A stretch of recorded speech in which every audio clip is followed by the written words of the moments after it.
Hai Positive People, kita kembali melanjutkan seri pengajaran Yesus tentang kerajaan Allah waktu dia bicara di bukit. Kemarin kita bicara soal hal kekhawatiran, kali ini kita akan membahas tentang hal menghakimi. Mari kita lihat dalam Matius pasal 7 ayat 1 sampai yang kedua. Jangan kau menghakimi supaya kamu tidak dihakimi, karena dengan penghakiman yang kau pakai untuk menghakimi, kamu akan dihakimi. Dan ukuran yang kau pakai untuk mengukur akan diukurkan kepadamu. Yesus sedang mencela tentang orang-orang yang suka menghakimi, orang-orang Farisi yang selalu mencela kesalahan orang lain. Apa itu menghakimi? Menghakimi adalah suatu sikap merasa diri benar dengan mencela kesalahan orang lain. Merasa ingin dirinya berkuasa dengan menyalahkan orang lain. Motif dari menghakimi yaitu ingin menjatuhkan orang lain supaya kelihatan tampak baik. Alkitab berkata, Yesus mengajarkan ketika kita dihakimi berarti kita akan dihakimi. Apa yang kita tabur kita tuai. Gampangnya ketika kita menyakiti orang, kita akan disakiti. Ketika kita akan melukai orang, kita akan dilukai. Dan ukuran yang kau pakai untuk menyakiti orang akan diukurkan kembali kepada kita. Jadi kalau kita gak mau disakiti, kalau kita gak mau dilukai, belajarlah untuk kita jangan nyakiti orang lain. Jangan jadi hakim. Bukan berarti kita gak boleh menegur kesalahan orang lain dan membiarkan dosa orang itu tetap berjalan. Tapi Tuhan sedang mengajarkan supaya kita jangan pakai ukuran yang berat untuk menekan, mencela kesalahan orang lain. Akibatnya orang tersebut jadi merasa down. Akibatnya orang tersebut tidak bisa mau berubah. Sulit untuk berubah. Yesus mengajarkan tentang hal menghakimi dari kisah perempuan yang berzina. Yang ketangkapan berzina dalam Yohanes pasal 8 ayat 1 sampai 11 diceritakan di mana waktu Yesus pagi-pagi benar sedang berada di bait Allah mengajar di sana. Begitu banyak orang datang dan kemudian tiba-tiba pagi-pagi datanglah orang Farisi dan kemudian dia membawa perempuan yang ketangkapan berzina. Dan kemudian orang Farisi dia berkata kepada Yesus, menurut tradisi Musa ataupun hukum Taurat, orang yang ketangkapan berzina harus dirajam dengan batu. Wanita ini jelas salah. Hukumannya adalah mati. Kemudian Yesus tidak memberi tanggapan pada penghakiman orang-orang Farisi tersebut. Yesus tetap santai menulis-nulis di tanah.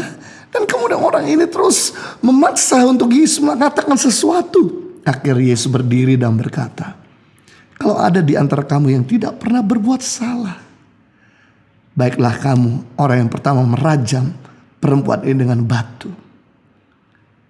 Gak lama setelah itu, dari mulai yang paling tua, yang dosanya paling banyak, hingga yang paling muda, satu-satu mulai meninggalkan wanita itu. Tinggallah Yesus bersama dengan wanita itu sendiri. Dan kemudian Yesus berkata, adakah orang yang menghakimi atau menghukummu? Wanita itu berkata, tidak. Yesus berkata, aku pun tidak menghakimimu. Janganlah engkau berbuat dosa. Berarti kita bisa melihat, melawan supaya kita memiliki spirit tidak penuh dengan penghakiman. Yaitu dengan kita bersahabat dengan orang yang melakukan kesalahan. Kita harus bisa menjadi teman buat mereka yang melakukan pelanggaran. Bukan menjadi lawan. Yang luar biasa dalam Amsal 17 ayat 17. Seorang sahabat menaruh kasih setiap waktu.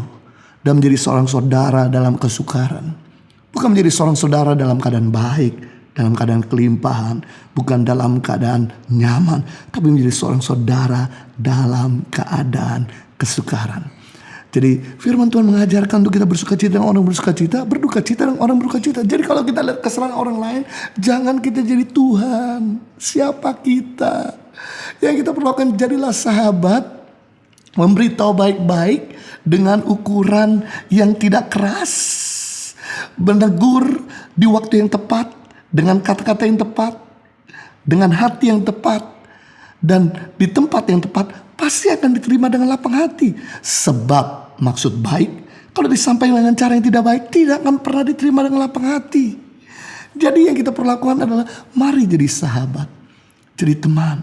Kalau dia salah, kita coba belajar seperti di mana Lukas pasal yang ke-15 ayat 11 sampai 32 diceritakan tentang anak bungsu yang habis baru memfoyakan harta ayahnya di luar negeri, dan kemudian begitu dia mulai ditinggalkan satu-satu oleh teman-temannya, ditinggalkan pacarnya, maka si bungsu ini dia kemudian kembali ke rumah ayahnya dengan keadaan baju compang-camping, udah tidak lagi merasa layak untuk jadi anak daripada bapaknya. Lebih baik aku dianggap sebagai seorang karyawan daripada aku tinggal di luar bekerja bagi perusahaan orang lain. Kami ditekan habis-habisan, tidak dianggap manusia. Tapi di sini sekalipun aku jadi pegawai di rumah ayahku, tetapi itu hidupku jauh lebih layak. Yang menarik adalah sekalipun ini anak sudah menghabiskan semua harta ayahnya, yang ayah lakukan tidak menghakimi, tidak mencela, melainkan menerima terlebih dahulu, menyambut dia dengan sukacita. Baru setelah diterima, saya percaya bahwa ayahnya akan mendidiknya dengan kasih dan didikan yang benar. Dengan demikian anak tersebut menjadi anak yang tidak terhilang lagi.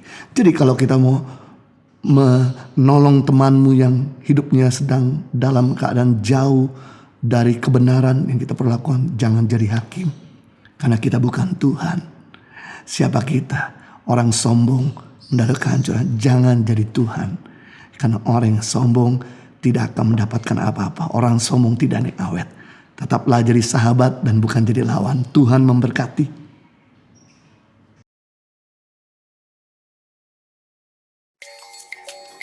Ya, saat ini kami sudah ada di Sperong.